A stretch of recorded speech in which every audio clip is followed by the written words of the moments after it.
Deborah Wong is an ethnomusicologist and professor of music at the University of California, Riverside. She specializes in the musics of Asian America and Thailand and has written 3 books. In Riverside, she was drawn to work on police brutality after the death of Tyisha Miller in 1998 and has long been involved in the Riverside Coalition for Police Accountability.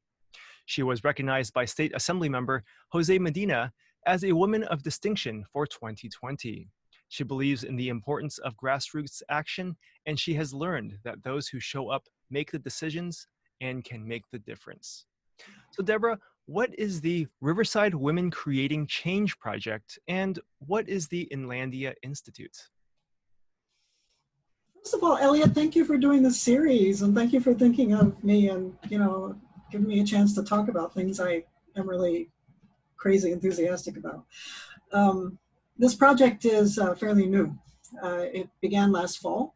It's a truly community-driven project looking at the history of women activists in the city of Riverside, greater city of Riverside area. It's being housed within the Inlandia Institute, which is a local arts nonprofit organization that focuses on the literary arts. They have all kinds of great things going on. They publish books, they have a journal, they do a lot of public events, just readings and all kinds of great stuff. And the Inlandia Institute is really focused on not only the IE region, but really local histories that wouldn't be told otherwise. So they decided they wanted to do this project. I should back up a step and say that Jane Block is really the driving force behind this project, Riverside Women Creating Change. And if you or your listeners or watchers know Jane Block at all, you know that she's been an absolutely driving force in Riverside for many, many decades. She's now in her 90s.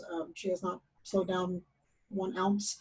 And her MO is that she's come up with any number of great ideas and is constantly paying attention to things that need to be done in the community. And what she does is that she goes around and she looks for people who might be able to carry that project forward.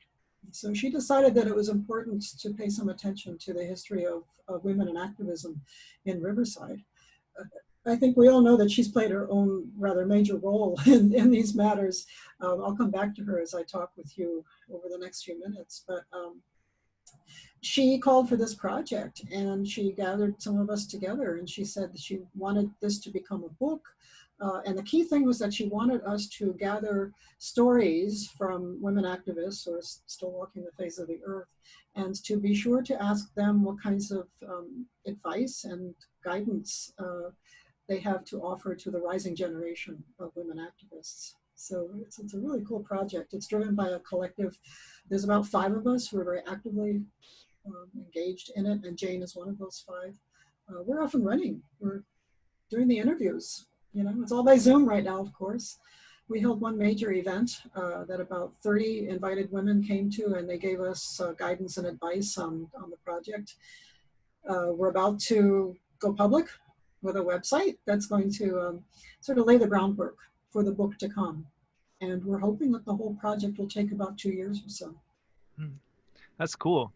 So what is the importance of this project? Like, why is it important to you? Again, where do I begin? Because I love local histories, the smaller the better. But I'm an ethnographer, right? I do my research by talking with people anyway, no matter where I am. I believe deeply in the ways in which most places and most histories are created by real people who walk around and make decisions, by themselves with their community. I think that the kinds of histories we end up reading about in books often are, history from the top down kind of thing.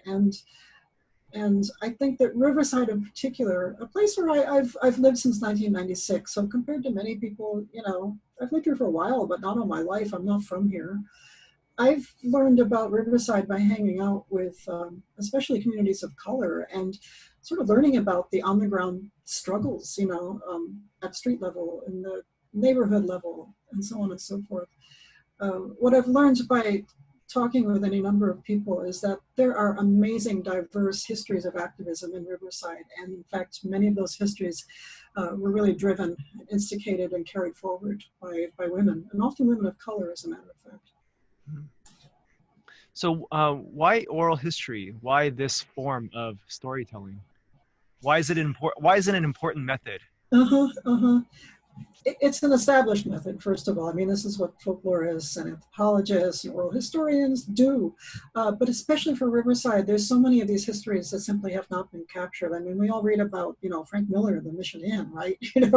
And this is a very different kind of effort. It's about talking with women about their experiences. We have a framework. We're going to ask each of these 5 women the same questions about, how they came to activism, what are the issues they care about, what is the advice they offer to women activists to come. But why oral history? Because again, it's history and culture is made where people live. It's not something that happens outside of us, out there somewhere. So I want to learn about the sanctuary movement in the 1980s in Riverside. I happen to know that it was a number of people, many of them women, who very actively sheltered Central American refugees who are on their way north to Canada often. I want to spend a lot of time talking with the amazing African American women who founded an organization called The Group, capital T, capital G, in 1999 in the wake of Tyisha Miller's killing. I want to learn from them how they decided to create a leadership academy, the Eleanor Jane Greer Leadership Academy. They have now been doing it for more than 20 years. They train folks of color to learn how to be leaders in the community, how to use the infrastructures of the community to do good work, right? I want to talk with women who are working on immigration reform right now. There's all these different projects, right? And half of it you're not going to know about unless you actually sit down with someone and say, so hey, how did you get drawn to this work? What are your ideas for how to move forward? How can we change this community for the better? Yeah. That's cool. I'm really excited to see how this project unfolds as it moves forward. So lastly, Deborah, since you are a KUCR DJ, do you have a album of the week, new or old? I do. I'm listening to music all the time. And may I say, it's usually KUCR 88.3 FM that I'm listening to. But what I've been listening to lately, I am like just plumb nuts about Micaiah McCraven's work. He's a real, beautiful, unusual jazz artist. He's a drummer, but he's a composer. He's a reimaginer. He came out with this album earlier this year in 2020 called We're New Again, a reimagining. And he's taken all these recordings by Gil Scott-Heron, historical recordings, and he's mixed them and literally made them new again. Oh, it's so beautiful. You should listen to it. You'd like it. Great. Thank you, Deborah. And I hope to see you very soon. Thank you. You too, Elliot.